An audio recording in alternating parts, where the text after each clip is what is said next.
Keep that butt proper side down. Right, ladies and gents, this little video I'm going to show you how to remove the rear wheel off the Moto Guzzi V7 Stone. It's the same process for the other Moto Guzzi V7s, but it's a little daunting if you've not done it before, because it involves disassembly of suspension and stuff like that. Yeah, I've only done it once before, so it's not going to be the slickest video. I'm hoping I can edit all that out to make it look more simple. But yes, it's not very easy to get your head around it to start with, so I thought this would be quite useful as a resource for you to be able to refer back to. There are actually guides online on how to do it, with pictures and stuff like that, which is how I taught myself the previous time I did it. This time I'm just kind of going to wing it, and yeah, if I get anything wrong, tell me in the comments. Anyway, let's get to it. Basically what we've got to do is get this axle out, so we need to slacken off this nut here and undo this nut here, but it's not quite as straightforward as that. We've also, I believe, got to remove this rear shock. I also think I'm possibly going to have to remove that exhaust pipe, just the silencer part, but I don't know. It might be just because you have to take that off when you're using the original equipment silencers, which I'm not, so I've actually got a little bit more room to play with on this bike. So first of all, what I'm going to do is I'm just going to slacken everything off so I'm not wobbling it too much when I get to the point of having to put the bike up on the axle stands.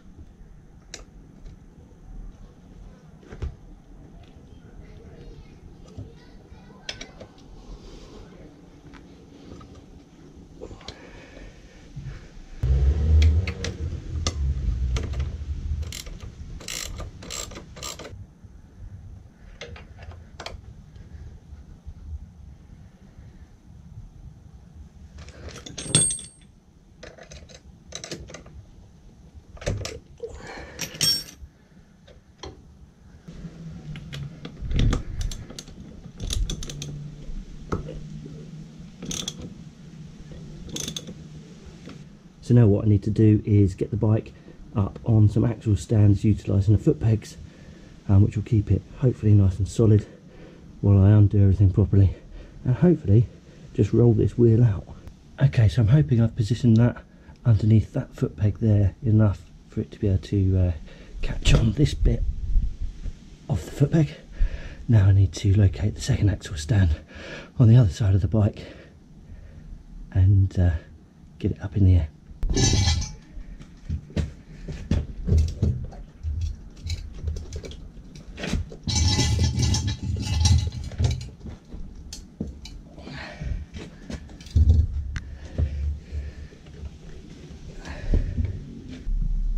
But as you can see, the wheel is off the ground.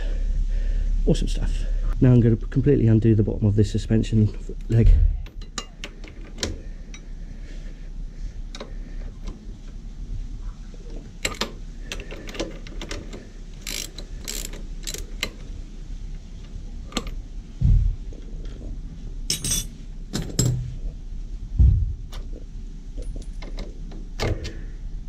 Okay, so now that's separate from the swing arm.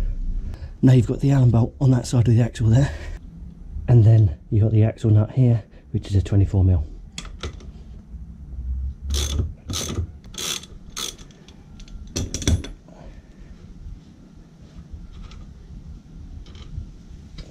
Before I can drop the axle out, I need to remove this.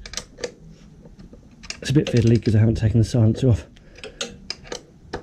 but I'm trying to do this with as little disassembly as possible.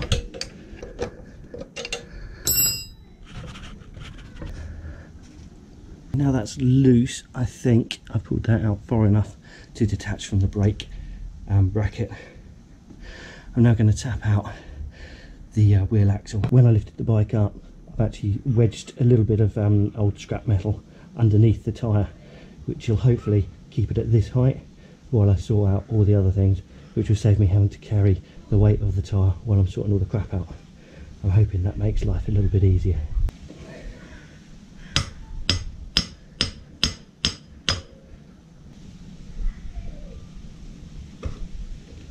Now just pulling out the axle. That's come out pretty easily thanks to me supporting the weight of the tyre. Now this is where it could all go horribly wrong. The speedo pickup on the rear brake pokes inside the countersink of the disc here, so getting this all apart without it getting caught up can be a real pain in the bottom. But I'm just taking out all the spaces to give myself maximum amount of room here. I'm also going to take that bracket out from underneath the wheel if I can get to it. Yeah, there we go. And what we got is a cush drive here, and this can be a real pain in the backside as well, especially when reassembling. All the cush drive rubbers will have a tendency to fall out as you're trying to put it in and balance everything. Not fun.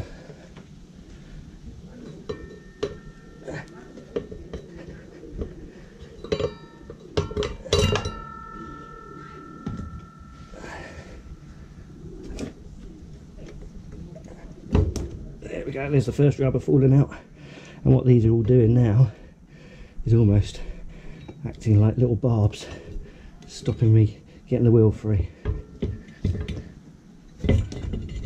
I think they've all fallen out now, and now it's a question of trying to manhandle the angles, which is easier said than done. And this is why we have undone this, to hopefully make life a little bit easier for us. There we go. There we go. Nearly there. Didn't quite undo this one enough. Everything's such a tight fit on here. It's a shame, because it would be nice to be able to put bigger rubber on these wheels. But that's the wheel out. Putting it back in is a reverse process. The only difference being is you have to juggle all these annoying little cush rubbers to make sure they don't fall out while you're wobbling the bike all around. I hope you find that useful, helpful and enjoyable to watch. Now I'm going to give that wheel a clean and then go and get a new rear tyre put on it, because it's definitely seen better days. I hadn't realised quite how bad it had got. But yeah, it's the trouble with these sport demons, they just don't last very long, especially not when you gun the bike. Something else that is common with Moto Guzzis is oil leaking from here. There's a seal in there somewhere, and yeah, it can cause you to get oil over your rear rim and potentially even your rear tyre if it completely fails. Mine only seems to do it in extreme heat, kind of like the summer we're in at the moment, which is frustrating. But yeah, it's not too bad, it's not too bad. Awesome stuff. Say hello to Lord Vader. Right, we'll go and get it tyre fitted. Thanks for watching. You ride safe, take care, and I'll catch you all in the next one. Bye for now. Gotta keep that bike rubber side down. You know, you gotta keep that bike rubber side down.